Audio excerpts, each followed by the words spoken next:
acompañan esta mañana. ¿Qué tal? Julio, buenos días. Qué gusto estar acá con nuestra familia de multimedios. Henry, hay que esforzarnos por lo que es nuestro, pero ¿cómo asegurar que algo nos pertenece? Una de las cosas que tenemos que desarrollar es internamente, no solo en el conocimiento, sentido de pertenencia. Esto es mío, y si esto es mío, yo tengo que saber todo lo que implica eso. Lo voy a amar, lo voy a cuidar, lo voy a alimentar, lo voy a nutrir. Esta planta, para que crezca hermosa, tengo que nutrirla, tengo que podarla, tengo que darle todas las atenciones. En la práctica, todo eso que de manera dinámica yo voy haciendo va a ayudarme a desarrollar más ese sentido de pertenencia, ese sentido de propiedad sobre aquello, y lo voy a amar muchísimo más. Ahora, puede estar relacionado también con la famosa ley de atracción. Asegurar que ese sueño va a ser mío, que ese anhelo se va a cumplir y atraer eso a nuestra vida. Digo sí y no, y te explico por qué. Sí, porque lo que yo soy en mi corazón, o cuál es el hombre en su corazón, tal es él.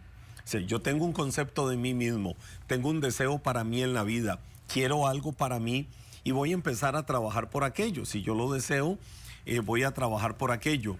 Pero en la ley de la atracción tenemos que tener mucho cuidado en un detalle, que no es problema de la ley de la atracción, sino la interpretación que se dé. Y es la de que como algo es para mí, yo sé que me va a venir, entonces me cruzo de brazos y puede ser que caiga en un estado de pasividad. Yo sé que esa persona tarde o temprano va a llegar a mi vida, entonces ni me voy a esforzar porque va a llegar. Yo sé que este trabajo no era mío y yo sé que vendrá el que es mío. Es cierto que todo en la vida tiene planes y propósitos establecidos, pero yo también tengo que trabajar. Por ejemplo, el famoso Saulo de Tarso, que amo los escritos de él en el canon del Nuevo Testamento. Pablo le decía: Dios es el que produce en nosotros el querer como el hacer, por su buena voluntad. Cuando dice Dios es el que produce, los deseos en mi corazón, el productor de eso es Dios. El ejecutarlos, el realizarlos, no es Dios, soy yo. Dios le da a las aves del cielo el alimento, pero no se los va a poner al nido. Las aves del cielo saben que tienen que trabajar. Hay aves que son herbívoras, entonces bajan y entre la hierba buscan su alimento. Hay aves que buscan los insectos, que son atraídos por los tendidos eléctricos. Otros, como la gaviota, tienen una tendencia muy particular, y es de que van a los árboles de frutos duros. Algunas, como la gaviota de California, va y busca los cerezos duros y trabajan en ellos para que caigan. Como son duros, ellas saben que al caer se van a reventar, entonces van a nutrirse de todo lo que está ahí adentro. ¿Les puso Dios el alimento? Sí, se los puso, pero no se los llevó en una bandeja al nido. Les tocó a ellas averiguar cómo. Ellas tienen que aprender a cómo lo tienen que ejecutar. Así somos nosotros. Decía el famoso Denzel Washington, decía: cuando hay un deseo en tu corazón hacia algo, es la prueba de que ya Dios hizo que eso fuera tuyo. Qué bonito. Lo que sucede es que ahí entra la parte de esfuerzo, es donde toma protagonismo el esfuerzo. Decían los abuelos una frase que no es bíblica, pero los abuelos la usan mucho en ese contexto: a Dios rogando y con el mazo dando. Y con el mazo dando. O sea, yo le pido a Dios, tengo fe, tengo confianza, pero yo también tengo que esforzarme.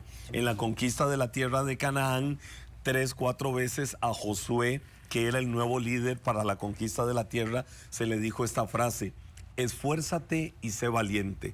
Yo estaré contigo, yo no los abandonaré, en todo lo que hagan prosperarán, pero esfuérzate y sé valiente. Entonces, en la ley de la atracción tenemos que tener cuidado con la interpretación que le demos, de que como esto es mío, me va a llegar, y entonces me vuelvo pasivo. No, yo tengo que trabajar. Si eso es mío, si esta planta es mía, la voy a cuidar, porque, ay, qué linda, es mía, pero hoy la veo bonita. mañana la veo un poco bonita, pasado mañana veo algo extraño ahí y en lo sucesivo pasan los días y ¿por qué se me puso fea? Era mía, pero yo no la estaba cuidando, no la estaba nutriendo y dándole el alimento. De ahí la importancia de esforzarnos por lo que es nuestro. Henry, a veces tendemos a iniciar con mucha fuerza el camino a una meta y a la mitad del camino vamos perdiendo el interés, la motivación. Ahora lo decía, la motivación a veces dura poco, pero es como bañarnos. Se Correcto. necesita todos los días un poquitito, ¿verdad? Para seguir avanzando en nuestras metas. ¿Qué necesitamos para motivarnos nosotros mismos y no dejar botadas esas cosas que anhela nuestro corazón? Bueno, el camino no es fácil porque el camino de la vida tiene tres fases. El inicio, el camino como tal y la meta, ¿verdad? Eso es como cualquier carrera. Pensemos en una carrera. Y a veces uno cree que el camino es recto, ¿verdad? No. Y ese no, camino no. está así. Hay columpios, hay pendientes, hay colinas, hay descensos, hay de todo. Y hay que saber cómo correr por el camino de la vida en esos terrenos. A veces vamos por la pista. Formémonos por un momento una imagen de una pista de correr. Vamos por esa pista y hay graderías y hay aficionados en las graderías. Probablemente cuando voy corriendo ahí por esa pista, alguien me tiró un papelito desde la gradería. ¿Cuál es mi misión? Enfocarme en mi meta. Pero ¿qué pasa si veo que me tiraron un papelito, lo alzo y me dicen, vas a fracasar? Y más adelante me tiran otro papelito y lo alzo y dice, no vas a lograr nada en la vida. Y entonces me quedo viendo hacia la gradería, buscando a ver quién me lo dijo. Empieza aquello a terapiarme negativamente. Y cuando me di cuenta, otros me pasaron y otros lograron quizás alcanzar lo que era mío. ¿Qué fue lo que provocó eso? Las distracciones. Las carreras con obstáculos. En los tiempos antiguos de los famosos Juegos Olímpicos antiguos, era literal, Julio, en las carreras con obstáculos, o se hacían varias carreras simultáneas. Estaban los de la famosa jabalina, y entonces tal vez había mucha adrenalina en los de carreras con obstáculos, o los que lanzaban la bala. ¿Qué sucedía? Más de una vez, cuenta la historia, que alguien iba a lanzar la jabalina o la bala. Simultáneamente había otra carrera por allá. Donde lo hacía, aquello le distraía. Entonces la lanzaba hacia otro lado. Muchas veces hubo personas heridas, hubo personas dañadas. ¿Por qué? Porque me distraje de mi propósito. Yo tengo que tener claras, y es ahí donde entra en juego cómo hago para esforzarme por lo que es mío. Entra en juego tener claridad, cuál es mi meta, Enfoque. qué es lo que quiero en la vida, hacia dónde me voy a enfocar, cuál es mi norte. Después viene aquello de por qué quiero esto en la vida, por qué quiero llegar a aquella meta. Y entonces entre el tener claridad y el por qué quiero esto en la vida, entra otra cosa. Lo voy a pedir. Quiero pedir eso. ¿Qué significa pedir? Bueno, mi deseo, mi sueño, mi meta, lo que está ahí, lo voy a anclar o sencillamente lo voy a poner en la caña de pescar y lo tiro al mar. ¿Para qué? Para pescar aquello, para trabajar por aquello. ¿Cómo lo hago? Cada quien tiene sus formas. Una forma práctica y linda es la de, por ejemplo, la oración. El hablar con Dios, el traer, se dice, y escucha esto, no es dentro de los contextos que llaman religiosos, sino más bien dentro del contexto aún de la ciencia.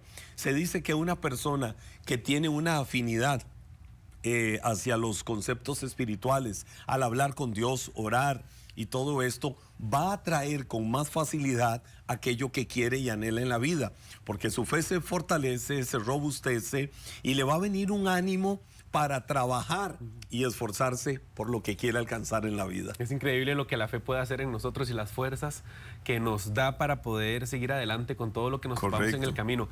Henry, a veces vamos enfocados en nuestra meta y a la mitad del camino nos damos cuenta que es lo que queremos, pero no lo que necesitamos.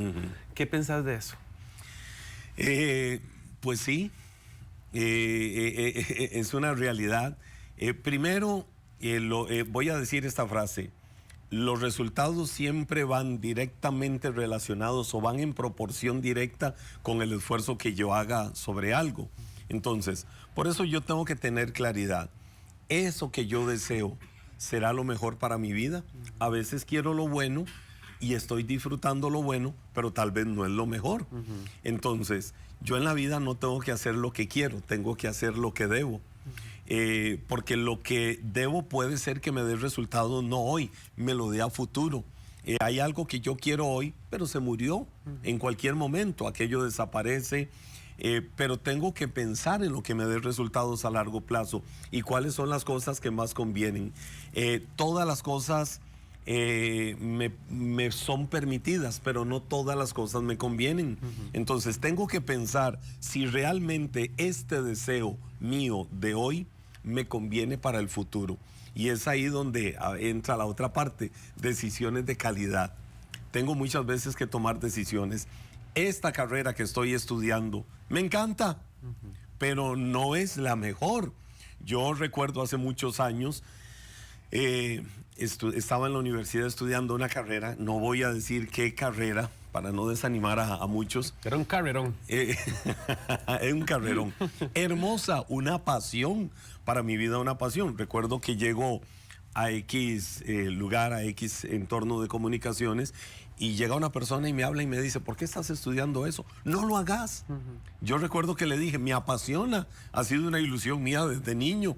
No lo hagas, no seas tonto, esto es una carrera de hambre, sacrificial, etcétera, etcétera, etcétera. Me llenó la cabeza de un montón de cosas negativas. La persona quiso hacerme ver que era bueno, que era bonito, pero que no era lo mejor. ¿Sabes qué me pasó? ¿Qué le pasó? Le hice caso. Y le fue bien. Le hice caso y me fue bien en la vida. Puede ser que me hubiera ido bien en esa carrera, porque yo sabía que tenía todo el potencial para desarrollarme, etcétera, etcétera. Pero me fue bien porque tomé decisiones de calidad en función de lo que también amaba y quería en la vida. Hay personas que se critican ellas mismas porque pasan en el camino de la vida dejando botadas muchas cosas, porque en medio del camino se dan cuenta que en realidad o no les hacía felices o es lo que quieren, pero no es lo que necesitan. ¿Qué les podemos decir a todas esas personas? Bueno, que puedan discernir, que puedan entender si es porque no están satisfechas con lo que están haciendo y saben que hay algo mejor que le va a dar mayores resultados. Ahí es donde viene la parte de tener claridad.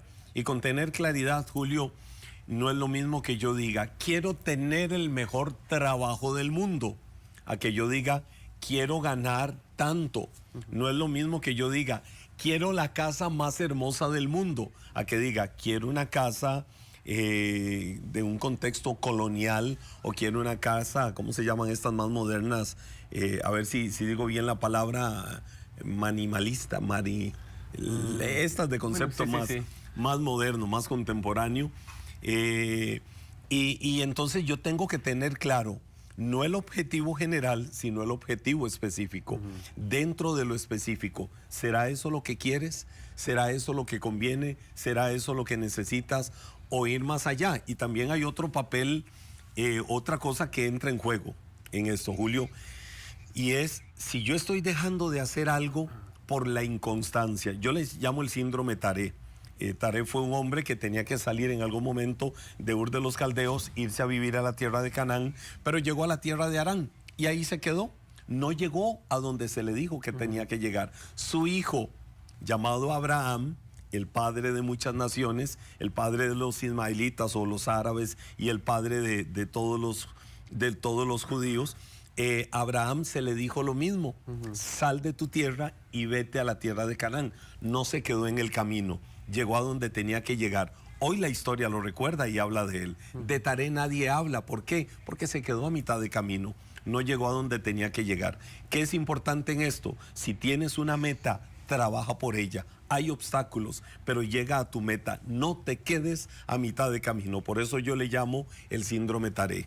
Henry, para ir cerrando, ¿qué papel juega el agradecimiento? Aunque no estemos llegando a donde queríamos, ¿es importante agradecer? Por supuesto. Nunca, nunca, nunca perdamos de vista y que sea parte de la esencia de todos, la gratitud. porque la vida es una escuela permanente. El camino al éxito está pavimentado de fracasos. No significa que somos fracasados, significa que me llevé un golpe, pero tengo que agradecer porque estoy aprendiendo algo. De seguro no estoy en el mismo lugar. No llegué a donde quería llegar porque hubo circunstancias, pero voy a agradecer porque de aquí aprendo para saber cómo voy a hacerlo ahora de mejor manera. Agradecer siempre todas las experiencias de la vida, agradecer el milagro de la vida. Vuelvo a lo del inicio, Julio, Dios pone el buen deseo, el ejecutarlos es nuestro. Si Dios puso el buen deseo, tengamos gratitud en nuestro corazón por la salud, por la vida, por un nuevo amanecer, por disfrutar. Bueno, ahora que estamos en fin de semana, disfrutar el fin de semana, construir sueños, metas y propósitos, porque tenemos vida. Si me meto un pellizquito me duele, significa que hay vida, y si hay vida tengo que agradecer porque hay muchas cosas que puedo hacer y puedo disfrutar. Totalmente. Bueno, señora, señor, yo sé que al igual que usted, yo podría quedarme aquí toda la mañana conversando con Henry y recibir esas palabras de bendición siempre que nos llegan los viernes directo al corazón y a nuestra alma. ¿Cómo te podemos encontrar en redes? Porque ahí compartís un montón de cosas también. Sí, en redes me pueden encontrar como Pastor Henry Zúñiga. Okay. Cualquiera de todas las redes sociales. Facebook, Instagram, TikTok, todas. Todas, ahí estamos. Henry, muchas gracias. Julio, siempre es un gusto. Bueno, y con el corazón y el alma hinchada de esta emoción tan bonita que nos deja estar motivados y arrancar la mañana de esta manera, nosotros continuamos con mucho más acá en La Revista.